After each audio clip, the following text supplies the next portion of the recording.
Welcome. You're listening to The Best of Investing. I'm your host, Edward Brown. Our phone number is 888-912-1190. Use that number to answer the trivia questions for a 5-pack tanning certificate given away during this show. That certificate's not sponsored by the radio station, but by Tan Bella Tanning Salon with 2 locations in San Francisco and 1 in Marin.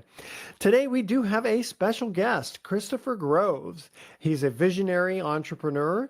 He's reshaping the financial landscape through his dual role as a business leader and motivational speaker.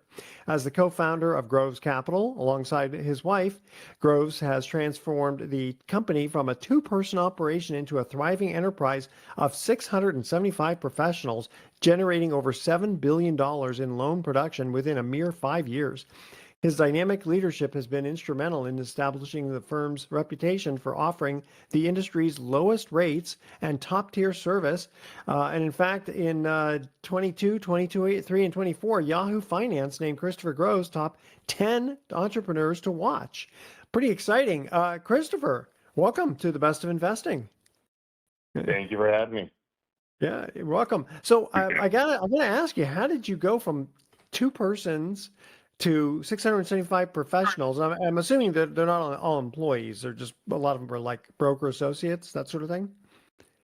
Yeah, so definitely broker. So we at Groves Capital provide a way to develop a platform for people to run a business without the headache of running a business, essentially, right? Okay. So a lot of brokers will either white label with our platform, operate and run their businesses utilizing our platform, our lending platforms, and our software and technology to optimize their business. Okay. And primarily now it says, you generated over $7 billion in loan production in a mere 5 years. How did you do that? How did, get me through the process of how you started and grew? Yeah, well, so me and my wife I started mainly for her initially as trying to build her a company that she always sought out, being in the lending space. Just, a lot of the other companies didn't have the right solutions, right products, right pricing. And really for us, the customer service and support was never there with any other company. So when we couldn't find it, we said, hey, let's build it. And that's what we really focused on, is building something that we always wanted to operate within. And then we started our growth pattern from there. So Elena's always been the ops, building the back end, the systems. I'm the guy that grows it, as far as recruiting, building, and out there, making sure that we're bringing in the right people and the right solutions and the leads as well. And are you working with your own capital to lend, or are you raising money from institutions or other investors? So we do residential lending. We broker, and we're a non-delegated correspondent lender. So we finance with our own lines of credit, and then we sell to the secondary market. We do commercial lending in addition, utilizing a lot of family office money in this climate, because a lot of banks are out of it. So we use a lot of private billion-dollar funds. And then I also create 144A impact bonds for large infrastructure lending domestically and internationally. So as the market's changed, we've added a lot of solutions and products that most companies don't have access to, mainly to make sure our loan officers have an opportunity when most people don't, in a tough marketplace that it has been the last 3 years. In the residential, are you doing owner occupied or strictly rental? Consumer. No, we do both. Yeah, we do all the above. Yeah. At this point, I think we have close to 200 lenders within our stack at this point. So I always tell people, if we can't find a solution for you, odds are it doesn't exist at this point in the market. Very good. All right, we're going to go to our first commercial break. Goes kind of fast here. I do want to make a mention here for San Fran Halen, which is a tribute band to Van Halen. They're playing August 16th at the Flamingo Hotel in Santa Rosa. Rob Spinoza, who's a mortgage broker, he plays Eddie Van Halen, and I've heard him play. He's a very good guitarist. Check them out, San Fran Halen, August 16th at the Flamingo Hotel in Santa Rosa. You can go to their website and check them out. All right, here's our first trivia question, and if you know the answer, Christoffer, don't say anything quite yet. We'll see if you know it when we get back, but here's the question. What planet in the solar system spins the slowest at its axis? Spins the slowest at its axis. And here's kind of a strange hint. It takes 243 Earth days to complete one rotation, which is longer than its orbital period around the sun, meaning a day is longer than its year. That's kind of interesting. All right, call 888-912-1190. The first caller with the correct answer wins that tanning certificate, which, by the way, is worth about $100. All right, stay with us. You're listening to The Best of Investing. Don't touch that dial. We are going to be right back.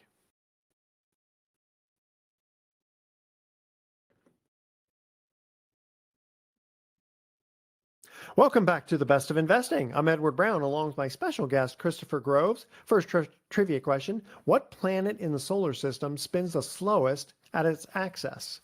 What do you think, Christopher? You got 9 planets to Venus. choose from, because I still say Pluto is a planet.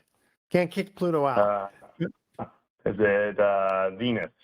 Yes, very good. It is Venus. Yeah, isn't that crazy? It takes 243 Earth days to complete a rotation, but yet it goes around the sun faster. So very interesting. All right, I got we I are got a little guy that loves space, so he's always reading the space books. okay. You cheated. You got your 5-year-old to answer that for. I'm just kidding. Yeah. That's right. Okay. That's right. Now, do you have a fund, or do you? Yeah, you said. Oh, I think you said you access your lines of credit to fund a loan, and then you sell it to the big boys. Yeah, well, we do have funds, but they're like we have one fund for infrastructure lending with my company I'm partnered with called GIA Global Impact Assets, and then also I have a fund within the commodity space as well. So that's more for alternative commodity investing. But as far as like a typical real estate fund, no, I don't have just a typical fund for real estate at this point. Explain the commodity fund. So I do high-level commodities. I'm a director of commodities globally for a company called Paynuity, and what we do is we do high-level fuel trading, gold, and crypto trades as well. So what I was tasked is creating a transparent, validated marketplace to get rid of the fraud in the commodity space. It's a $1 trillion industry that no one's been able to really disrupt, and right now it's kind of one of my main focuses. Yeah, many years ago, I was doing tax returns for a lot of mortgage brokers, or excuse me, stock brokers and commodity brokers. And I remember talking to, we were talking about the early 1980s. And I remember the manager, I asked him, I said, because back then they were charging like 33% commission. So, you'd have to make 50% on your money just to break even. I said, has anybody ever made money? He goes, well, some people make money on a trade, but he says in the end everybody loses. It's just one of those weird things. Nowadays, I got to think the commissions are a lot lower. Because even back then the municipal bonds there was a 5% rule, and that's way out the window now. It's probably less than 1%. So how do you do? What do you trade in gold? Buying and selling. So, for example, let's say I have a country buying gold from one of my sources. Like right now, I have a deal with the South Korean government buying 50 tons a month for gold, right? So I facilitate that. I make a percentage on everything like anything else. But I would say, no, the commissions are very high. I mean, gold's different. Every commodity's got a different spread. I would say average gold is kind of like real estate. You're making 1.5 on everything if you're doing things right, but you got to pay off who's over on your team. Fuel is different. We work with the DoD, DOE as well. Fuel across the world. Fuel is based on what you sell the rate on and the spread differences as well. So once again, I mean, everything is very lucrative. The thing with commodities space I always wanted to get into, it's a very hard sector to get into, knowing the right people and facilitating the right way. No, it's probably the most money you're ever going to see in the world is commodities. Yeah, it's interesting. I remember a financial advisor just about a little over a year ago. He was starting to dabble in wheat and copper and all that stuff, and he was doing really, really well for his clients. So now, it's very cool. Yeah. Do you deal with individuals too, or is it just countries and big corporations? No, it's all above. I mean, it's a lot of high net worth individuals. I deal with a lot of royalty, different countries, and focus. So it's really at the end of the day, it's who's actually really in the thick of it. I like fuel the best just because fuel is a commodity that people need. It's not a want. Yeah. Gold is the second sector because of the new banking rules that came out the last year or so. Like everyone needs to actually have the currency backed by gold. So gold's a really big play right now, and obviously it's going up exponentially right now in the marketplace as well. Crypto is probably my least favorite, just because there's so much fraud and a lot of nuances with the transactions that create a lot of issues, and we're trying to solve a lot of those problems now by creating new processes to optimize. Yeah, I still don't understand the crypto thing because I wonder, they talk about, well, think about Bitcoin. That was the first major one. There's only so many. But why couldn't Edward Brown start the Edward Brown crypto? Okay, there's only going to be 1 million coins or whatever, right? So there's a limit. I just don't get, and Yeah. there's like hundreds of different crypto. I mean, Bitcoin's kind of the master of it, but it's not backed by anything. That's what I can't understand. What am I Well, missing? the best way to think of crypto, it's based on a utility unit of energy. Okay, so it's not. Yes, you're correct. It's not backed by anything, but it's utility, and there's so much energy output to create the Bitcoin, and that's how they mine it. Other currencies right now, a lot of people don't know this, but the U.S. government is going to be switching into stable coins. Okay, so it is going to be a Yeah. cryptocurrency that's backed by a commodity, gold, copper, aluminum, as such, and that's already been approved and taking place behind the scenes right now. So whether people like crypto or not, it is the future, and it will take over normal currency. Yeah, I wonder what's going to happen, with the dollar yeah, it'll be very interesting to just kind of watch how this goes. I mean, I still remember, I was not a believer, and so far I've been proven wrong. I mean, Well, I think all of us in the financial sector said the same thing. Is like, I always say it's not belief, it's not Jesus or Santa Claus. It's a thing that people are going to utilize. But now, originally cryptocurrencies were developed to trade in the back scenes where no one could track it. Now with new government's initiatives, it's going to be fully tracked, so their Yeah, normal initiative is out the door. crazy. All right, we're going to go to our second trivia question here. Which U.S. state has the original London Bridge? Call 888-912-1190. First caller with correct answer wins that tanning certificate. Also want to make a mention here for Action Whitewater Adventures. They provide the best rafting experience in the North Bay. From beginners to more advanced rafters, check them out at actionwhitewater.com for rafting trips. All right, stay with us. Don't touch that dial. The Best of Investing. I'll be right back.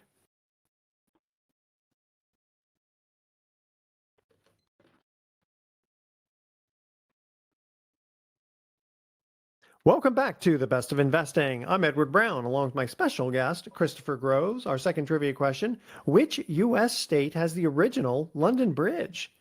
What do you think, Christopher? Lake Havasu. Oh, yeah, Arizona. Very good. Very good. Wow, you're 2 for 2 so far. Want to make one mention here also for Transcendence Theater. They have some of the most awesome Broadway type shows in Sonoma in their outdoor theater. I always love going to them myself. Check them out at their dates. Transcendencetheater.com. Find out which shows they have available. All right. So, Christopher, let me ask you, because I read in part of your bio here, Yahoo Finance named you top in the top 10 entrepreneurs to watch in 22, 23, and 24. How did that come about? Well, the thing with me is I'm always pivoting into new sectors and making waves when I do so. So it's good. Right now the big thing me and my wife are focusing on new AI technology called Groves IQ, and we built this once again for our mortgage company or brokers, insurance agents, and realtors to really be able to handle leads once you bring in the leads and bring in technology, CRMs, AI technology, and systems that all talk to each other and optimize people's businesses. So essentially, we're the first to market in the sector, and it solves the problem that we had, and now it's solving a lot of people's as well. So we're excited to launch that. So for me, you get noticed by bringing out new changes in the marketplace. Yeah, I was going to say, how did Yahoo find you? I do. It's a good question at this point. I mean, I'm a lot of times in the news quite often at this point. I write articles for a lot of the big hubs like US Today, the fast companies for Bloomberg. So I'm one of those guys that write a lot of those articles. So that's why they reach out to me typically.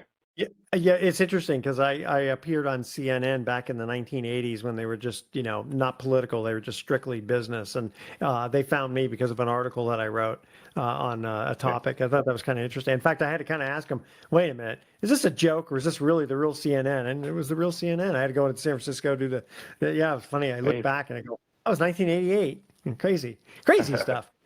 Before I forget, if people wanted to check you out, Christopher, how would they get a hold of you?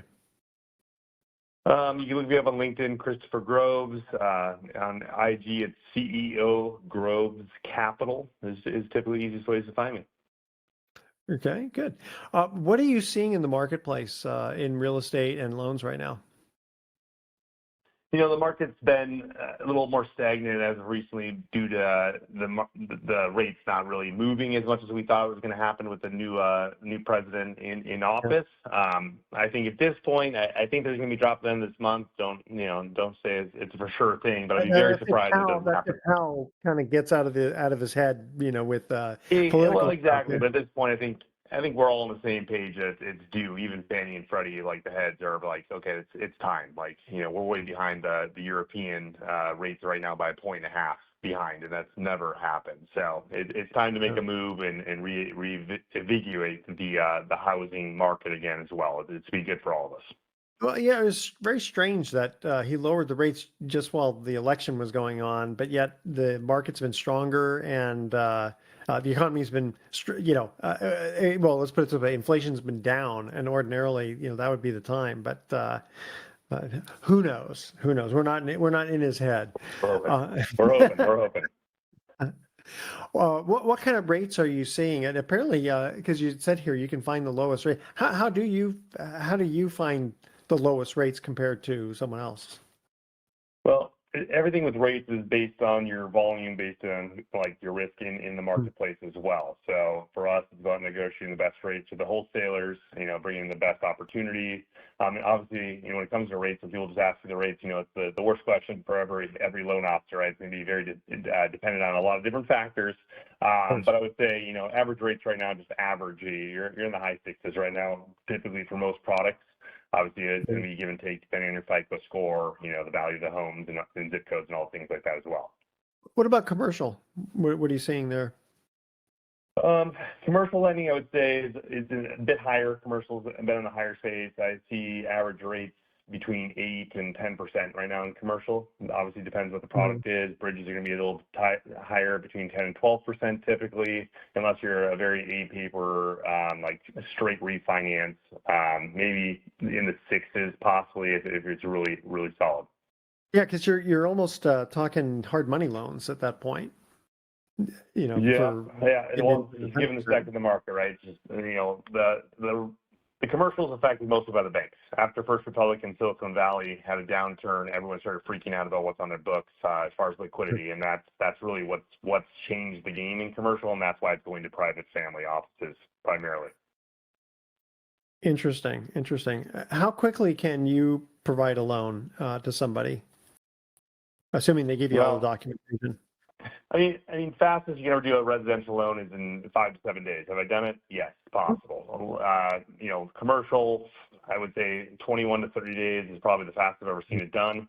And most of the time, it's not our ability to do the loan that fast. It's normally the ability for the client to get their paperwork to do the loan that fast, or wait for appraisers, or the title office, or the title company and escrow and all that. Yeah, that's stuff that's outside of your hands. Gotcha. Exactly. Right. Well, there's a basketball team, I would say. Everyone's got to get to the hoop, but there's a team that, someone drops the ball, it's going to mess up some things for the rest of us. Yeah, this chain is only as strong as the weakest link. Okay, here is our third trivia question.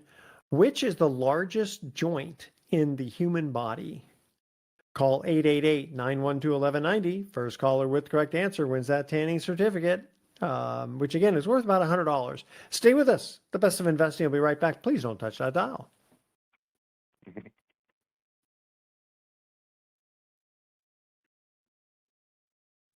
Welcome back to The Best of Investing one more time. I'm Edward Brown, your host, along with my special guest, Christopher Groves. Third trivia question, which is the largest joint in the human body? Christopher, what do you think? Patella. Yeah, the knee joint. Excellent. 3 for 3. Not bad at all. Can I get 10 now? Yes, you can.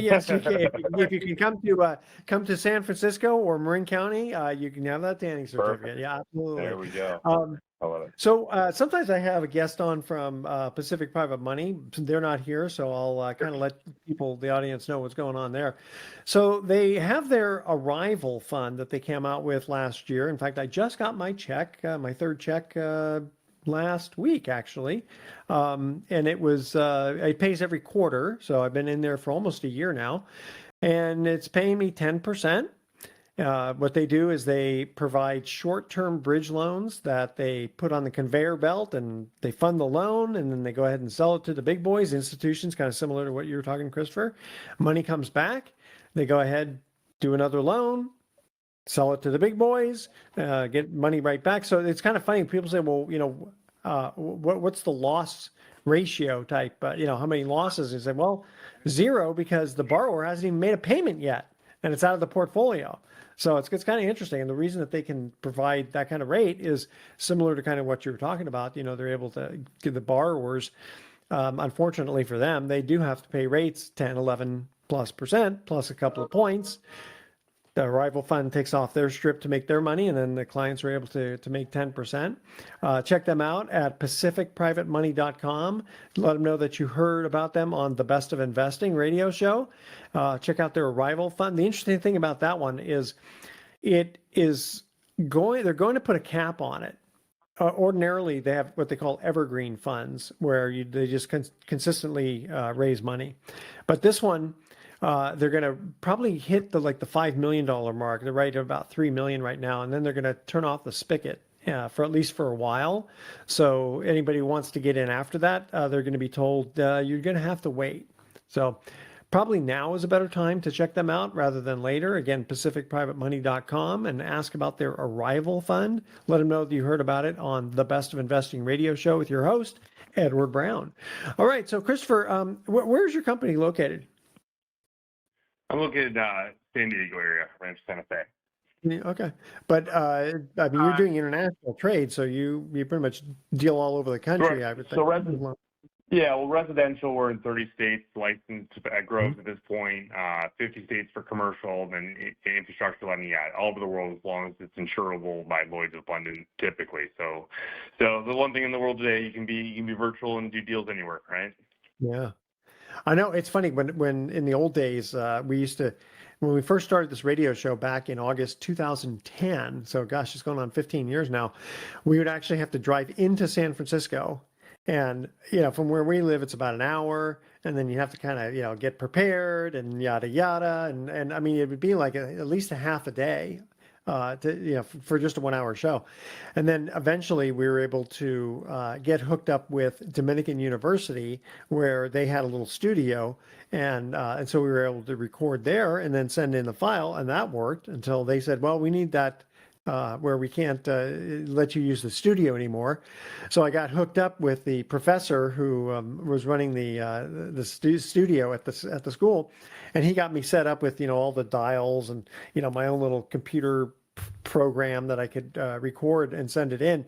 But I still had to have people in my office, and if I had a guest, I had to put my phone against the microphone, and it worked okay. But now with Zoom, this thing is great. I can do it anywhere. Pretty amazing. Exactly. Yeah. There's just always there's one person every call that can't figure it out, like me earlier. Yeah. There's some issue. There's always one. Always one. All right. Well, tell you what, we got a couple of more minutes to go before our break. What do you foresee real estate prices in the next year or two? Things have been dropping a little bit now just because there is a lot more inventory in the market for the residential space and some of the commercial space, such as retail. I do think once the rates drop, things will start moving at a quicker pace again. I think it will ramp up values. I think things will stay pretty consistent for the next year, and then things will start to increase in value again after that moment in time. Okay. And you're expecting rates to drop probably by the end of the month or close to it? I think there'll be a small drop at the end of the month, probably like a 25 basis points, just so people don't put that guy in the street. And then from there, by the end of the year, I think we'll have a bigger drop. I think another 50 basis points. But really, we're due for, I would say, minimally 75 basis points to a point that really needs to be taken off. And I'm very surprised because our U.S. debt comes up next month. I'm sure a lot of people know that. And I'd be very surprised if they don't want to lower that number because, once again, there's a lot more debt that we need to get off our balance sheet being the U.S.